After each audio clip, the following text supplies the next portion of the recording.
Ouch.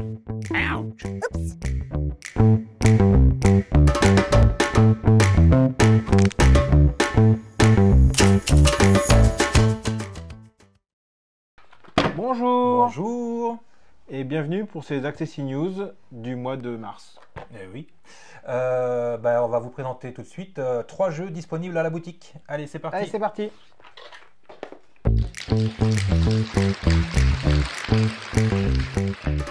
Et pour commencer, je vais vous présenter Templari, un jeu des éditions Igari. Et c'est un jeu d'enchères et de collection avec une mécanique plutôt sympa. Alors déjà, le thème est sympa, c'est les Templiers. Donc on va jouer avec différents objets des Templiers, des aumes, des tuniques, des étendards, des épées, des bottes, j'en passe et des meilleurs. Et en fait, à chaque tour de jeu, on va révéler 2 objets de la pioche et les joueurs vont enchérir avec les pièces qu'ils ont. Et ce qui va faire le petit sel du jeu, c'est que sur ces objets, toutes les cartes, tous les objets ont la même valeur. Par contre, il y a des numéros.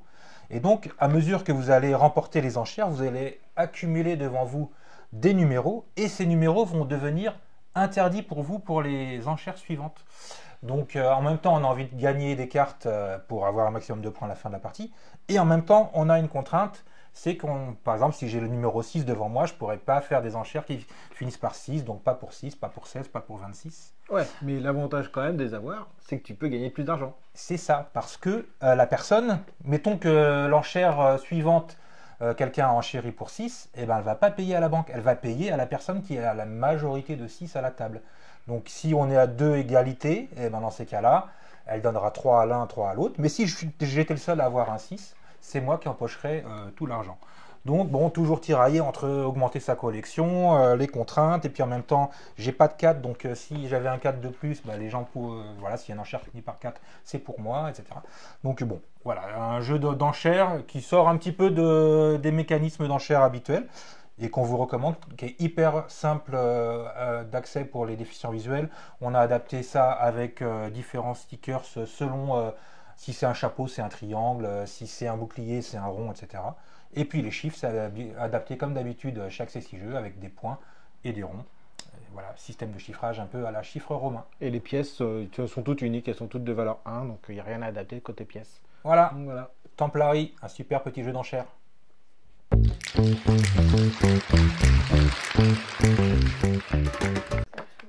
Et on continue avec un jeu de collection encore qui s'appelle Camelot. Donc après les Templiers, là maintenant on va aux tavernes. Donc là, Camelot, c'est un jeu de collection, un peu comme je l'ai dit juste avant, où chaque joueur va avoir 4 cartes en main et à son tour de jeu, on va soit jouer une carte pour son effet, soit la rajouter dans sa collection devant soi. La seule subtilité, c'est qu'au début de la partie, on va distribuer à chaque joueur au hasard une taverne. Donc soit la taverne du chat, soit la taverne du hibou. Et si à un moment donné, le nombre de cartes correspond au nombre indiqué dessus, donc si par exemple il y a 7-7 ou 5-5 dans une taverne, tous les joueurs qui sont présents dans la taverne vont se répartir équitablement les pièces, les cartes qu'il y a dessus.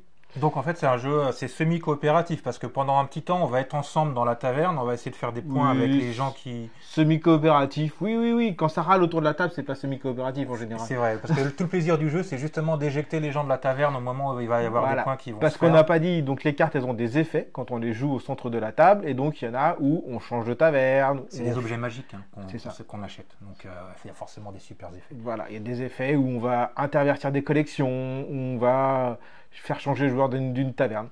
Donc voilà, donc ça c'est Camelot, c'est très chouette. Et nous on a fait une petite variante qu'on fait jouer sur les festivals ou sur les événements qu'on fait, où dans une des tavernes, il y en a qui ont des masques et d'autres qui n'ont pas de masque. Donc pour les voyants, c'est une façon intéressante de jouer. Voilà.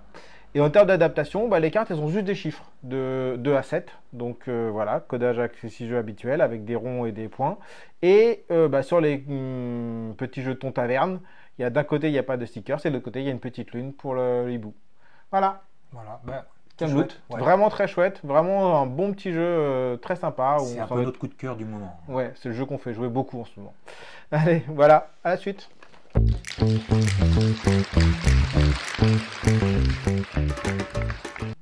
Et maintenant, je vous présente 5-2-1-1 Azul Édition. Azul Édition.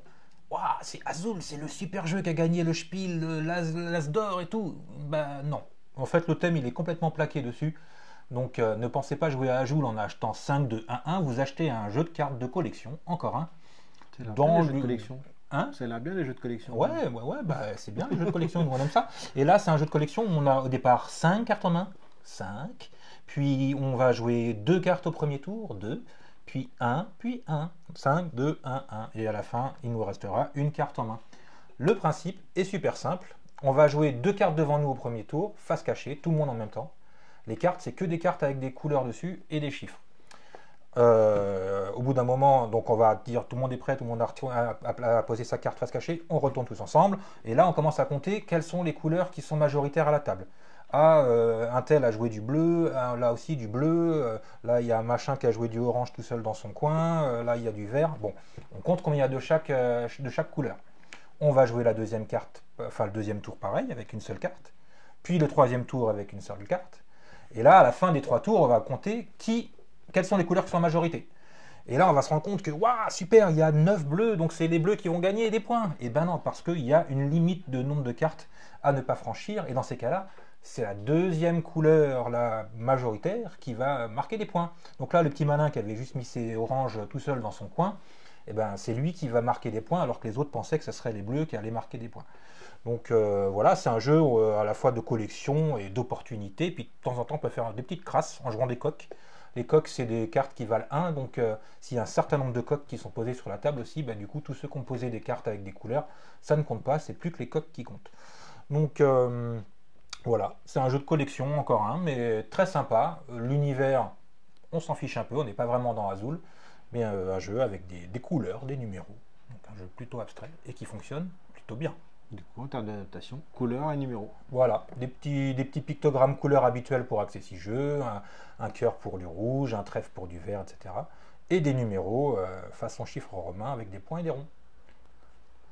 5-2-1, Azul édition. Et voilà, c'était les Accessi News du mois de mars. On vous retrouve le mois prochain pour encore vous présenter 3 autres jeux adaptés par Accessi Jeux. Allez, à bientôt. Salut! Ouch. Oops.